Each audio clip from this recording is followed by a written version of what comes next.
નમસ્કાર, border news કચ્છમાં આપનું સ્વાગત છે। પવિત્ર શ્રાવણ મહિનામાં દેવોના દેવ મહાદેવના મંદિરો ઓમ નમઃ શિવાયના પવિત્ર નાદથી ગુંજી રહ્યા છે। કચ્છમાં નખત્રાણા તાલુકાના આણંદસર વિથોણમાં આવેલ નર્મદેશ્વર મહાદેવનું મંદિર પણ લોકોની આસ્થા અને શ્રદ્ધાનું કેન્દ્ર બની ગયું છે।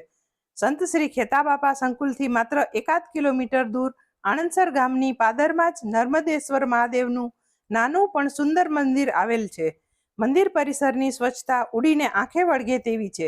બીલીના ઘટાદાર વૃક્ષો અને પીપળાનું ઝાડ મંદિરની પવિત્રતામાં વધારો કરી રહ્યા છે। 2012માં આ મંદિરનો જીર્ણોદ્ધાર કરવામાં આવ્યો છે। ઓમકારેશ્વરથી 12 જ્યોતિર્લિંગ શિવલિંગ લાવવામાં આવ્યા છે। ભગવાન શિવની સેવા પૂજા પૂજારી ધીરુદાદા કાપડી કરી રહ્યા છે।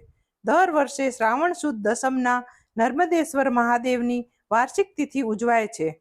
મંદિર પરિસરમાં દર્શનાર્થીઓને બેસવા માટે ઓટલા અને બાંકડાની સુંદર વ્યવસ્થા છે।